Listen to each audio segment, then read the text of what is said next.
Madame, Monsieur, bonsoir. La reine de la beauté gabonaise est connue. Il s'agit de Jennifer Ondo Mouchita qui nous vient du Haut-Togo. Elle a été élue hier à la Cité de la Démocratie. Le reportage de Lolita Obon et de Chrislin Maïnda.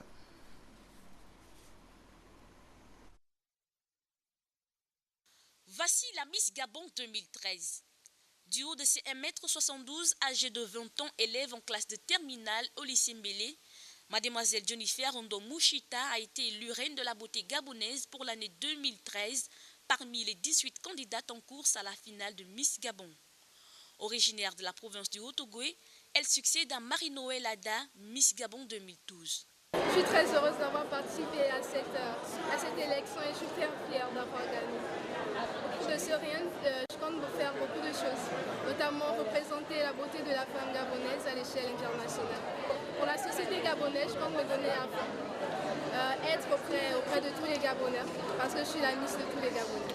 Elle a pour première dauphine Mademoiselle Novella Ikombi de la province du Moyen-Ogooué, suivie de Vanessa Djouassa Lemami de la province du Haut-Togo, deuxième dauphine. Miss Gabon 2013, favorite du public lors de ses différents passages, aussi bien en tenue traditionnelle, olympique qu'en tenue de soirée, n'a pas failli à l'épreuve de questions-réponses. La femme est importante dans un foyer, précisément dans le village, dans la mesure où c'est elle qui donne la vie, élève, éduque, inculque les valeurs culturelles et morales. Élue à l'unanimité par les membres du jury, composé entre autres par les membres de l'association Défis de femmes et du comité Miss Gabon. Miss Gabon 2012, en dehors de ses ambitions personnelles, œuvra durant son mandat d'un an sous le thème « Ma terre, mon village » sur les valeurs de la culture gabonaise, ces valeurs qui ont été valorisées tout au long de la soirée par les artistes gabonais comme Nicole Lamogo, Franck Baponga, l'humoriste Omar Defunzo et bien d'autres, par ailleurs animés par le duo Serge Abessel et Ariel T, qui n'ont pas manqué de présenter à l'assistance les Miss Togo, Bénin, Côte d'Ivoire, Congo, Guinée équatoriale, CEDEAO et des invités de marque pour l'occasion. Miss Gabon 2013 remporte aussi de nombreux lots de valeurs. Le document sur la stratégie nationale et le plan d'action pour le secteur des produits non ligneux a été remis au ministre des Eaux et Forêts. Ce document propose des voies et moyens pratiques ainsi que des objectifs qui permettront de formaliser ce secteur. Reportage Eric Nziengi Badinga, Pierre Claverella. La population gabonaise est tributaire de la forêt, notamment des produits forestiers non ligneux pour sa subsistance, au niveau des biens de première nécessité tels que les denrées et les alimentaires, les médicaments, le bois de feu et les matériaux de construction. Le Gabon a pris des engagements politiques sur le plan national et sous-régional pour développer les produits forestiers autres que le bois d'œuvre. C'est dans ce cadre que le document de stratégie nationale et plan d'action pour le secteur des produits forestiers non ligneux a été remis officiellement au ministre des Eaux et Forêts. Ce document a été élaboré grâce à l'appui de la FAO. Cette stratégie elle est très importante et elle constitue un peu la base du point de vue approche conceptuelle, du point de vue approche politique pour valoriser les produits forestiers non ligneux. Et elle permettra une meilleure gestion de ces produits tout en mettant en évidence sa contribution au développement socio-économique du Gabon. Et en même temps, avec des plans de gestion appropriés, elle permettra une meilleure gestion, une gestion durable de la biodiversité, donc de la conservation de ces ressources pour les générations futures. Le document servira de bréviaire au gouvernement pour dynamiser et diversifier l'économie verte nationale. Il n'y a pas que le bois, il y a la liane qui est en forêt, que l'on peut utiliser, qui est d'ailleurs de manière illicite utilisée. Donc ça fait une perte, je veux dire, au niveau de la contribution, je veux dire, des impôts en République gabonaise. Vous-même, vous le savez, aujourd'hui on commercialise, par exemple, les salons en liane, mais il n'y a aucun reversement derrière. Donc tout ceci, c'est ce plan stratégique de valorisation de ces produits peu connus. Les potentialités biologiques, socio-économiques et culturelles des produits forestiers non ligneux méritent d'être valorisées pour produire des biens et services aux populations locales.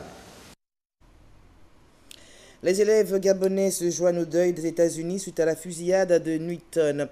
Les élèves de l'école bilingue Belport Academic étaient à l'ambassade des États-Unis au Gabon pour le dépôt d'une gerbe de fleurs. Un reportage Jean-Raoul Badinga, Victor Mundonga.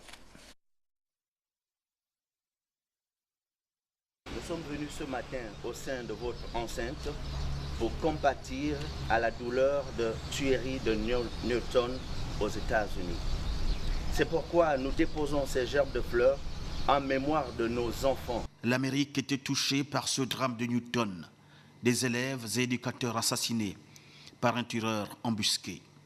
L'image a fait le tour du monde, des images choquantes qui ne laissent personne indifférente. Nous sommes endeuillés, nous aussi, dans notre établissement, dans notre école Belport Academy. Alors, que Dieu apaise le cœur des familles endeuillées. Que ces anges reposent dans le sein d'Abraham, car c'est là leur place pour toujours. Que Dieu protège les États-Unis d'Amérique.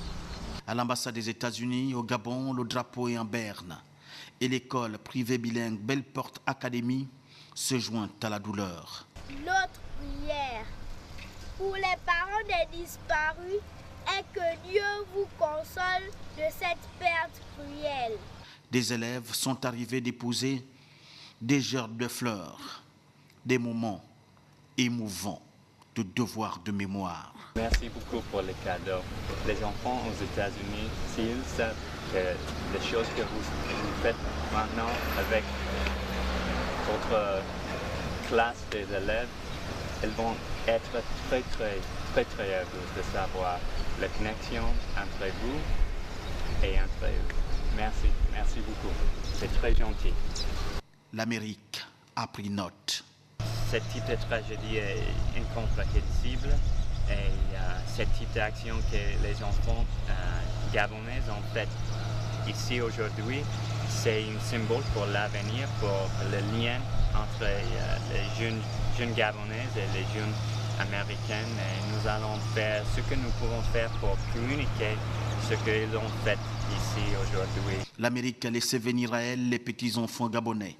Le Gabon a fait son deuil à côté des États-Unis. Sur le terrain diplomatique, ce petit monde vient de faire un geste grand. Près de 300 enfants orphelins recensés dans 5 centres d'accueil de Libreville ont reçu des mains des membres de l'association Lalala Kadidja des nombreux présents, parmi lesquels des livres scolaires et des produits alimentaires. Reportage Yolande Ekwara, Chrislin Maïda. Arracher un sourire et offrir un peu d'amour à ces enfants orphelins qui n'en demandent pas plus, l'association Lala Kadidja l'a bien compris. C'est donc à travers ce don constitué des livres scolaires et des produits alimentaires de tout ordre que les membres de l'association ont offert à près de 300 enfants en difficulté repartis dans 500 accueils de Libreville. C'est notre objectif d'aider les orphelins et les démunis. Donc cette année, on a reçu pas mal de donateurs, pas mal de gens qui sont des bénévoles aussi. Et on remercie très bien la société. En total, normalement, les enfants qui sont satisfaits, c'est 332. Il y a la Maison de l'Espérance, il y a Kingele ONG Mikon, il y a Orphelina SOS Moana, il y a Sainte-Marie, Arc-en-Ciel, plus le centre d'Agongé. Ce geste de bienfaisance n'a pas laissé les responsables des 5 centres d'accueil insensibles. Nous les remercions vraiment pour cette gratitude, ce geste inoubliable et qui est pour les enfants vraiment une joie. Nous avons l'habitude de travailler avec eux. Ce n'est pas la première fois que cette association vient ici. J'espère que Dieu va leur combler de sa miséricorde, qu'il leur bénisse, qu'il leur donne longue vie de continuer à faire les œuvres pareilles partout dans le monde. En cette période de fin d'année, l'association Lala Kadidja, soutenue par plusieurs acteurs économiques, en a profité pour offrir des présents à ces enfants orphelins de 5 centres d'accueil visités. Débuté le 17 décembre dernier, les travaux de la 3e édition de la semaine ATC se sont achevés au Palais du Sénat. Tatania Miko pour les détails. ciel unique à la SECNA, enjeux et perspectives, le thème a été pendant une semaine l'épicentre des réflexions des experts des 18 États membres de la SECNA, dont 17 en Afrique, et l'État français en Europe. L'enjeu était de taille. Il était question d'uniformiser sur une même base de données réglementaires tous les espaces aériens supervisés par la SECNA afin de s'arrimer aux nouvelles normes de l'Organisation de l'aviation civile internationale. Au bout de 5 jours d'inter-échange, les experts de la circulation aérienne sont parvenus à des dispositions nécessaires pour corriger les dysfonctionnements observés dans le ciel à SECNA.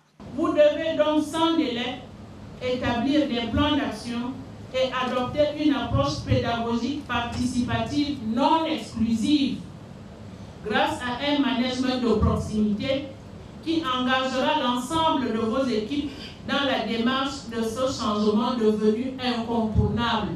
Cette synergie permettra de rendre visibles les actions de l'agence sur le terrain et facilitera les échanges indispensables qui permettront d'améliorer le niveau de sécurité dans la fourniture des services de la navigation aérienne. Des cieux fiables pour un transport aérien sûr, préoccupation actuelle des États dans le monde. Le Gabon n'en est pas aux antipodes. Mettant donc un terme aux travaux de la 3e semaine ATC, le directeur général de l'Agence nationale de l'aviation civile, remplaçant le ministre des Transports empêchés, a affirmé l'engagement de l'État gabonais dans la prise en compte des recommandations issues des assises de Libreville pour une meilleure sécurité aérienne de l'espace Gabon. La pertinence des conclusions et recommandations que vous venez d'adopter va permettre d'obtenir, j'en suis convaincu, des résultats efficients et je vous encourage à les mettre en œuvre. Je tiens à vous assurer que le Gabon veillera pour sa part à la mise en œuvre de vos conclusions et recommandations afin que la qualité de vos services, la qualité des services rendus aux usagers, soit encore améliorée. Jean-Paul Makosso, le représentant de la SECNA auprès de la République gabonaise, et les experts de la gestion des trajectoires du ciel venus des 18 centres se sont donc séparés en se donnant rendez-vous en 2014 à Niamey au Niger pour la 4e édition de la semaine ATC. Examiner les projets d'accord de coopération entre l'Université Omar Bongo et ses partenaires institutionnels, revisiter ses statuts et règlements intérieurs en vue d'une organisation de ces programmes de formation. Tels ont été les principaux points inscrits à l'ordre du jour du Conseil d'université dont les travaux viennent de se dérouler à Libreville. Les travaux se sont tenus à l'UOB sous la présidence du recteur de cette institution, le professeur Pierre Didier. C'est ce que nous reportent Elvire Tali et Marlise Mengue.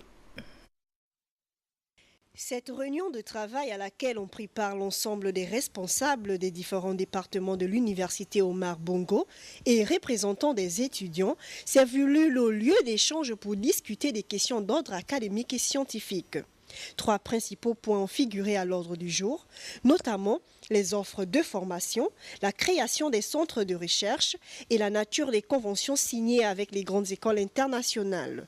Ce tour de table a été également l'occasion pour les participants à ces assises de tirer les enseignements de l'instauration du LMD dans notre système éducatif. Le conseil d'université, c'est une instance qui se réunit pour examiner les questions d'ordre académique. L'Université Omar Bongo a basculé dans le système LMD en 2006-2007. Donc 5 ans après ce basculement, il a fallu que nous fassions le point, que nous voyons les limites de l'expérience en cours et que nous y apportions quel collectif. C'est ce que nous essayons de faire au cours de nos débats. Les offres de formation qui sont examinées, ce sont des offres qui sont traitées dans cette optique. Ces travaux ont débouché sur l'adoption, entre autres, de certains projets de formation. S'agissant des conventions signées avec les établissements internationaux, les rapports devront se fonder sur un principe de réciprocité, favorisant ainsi une meilleure harmonisation de nos programmes de formation en matière d'enseignement supérieur. Et puis en page magazine, Jerry Mbougou Bivigou et Médard Engeng reviendront donc sur la célébration de la Sainte Barbe des sapeurs-pompiers qui s'est déroulée pendant 3 jours. Toute l'équipe d'antenne donc qui vous tient compagnie depuis le début de la semaine, à la caméra Richard Evindi, son Serge Bécalé, au VTR Tanguy Tsaka, à la réalisation Emmanuel Bécui, à la coordination du journal Jerry Mbougou Bivigou et Chérel Annabelle Bungota. Tous se joignent à moi pour vous souhaiter un bon début de semaine, mais également de bonnes fêtes de fin d'année sous la protection de Dieu. Bonsoir.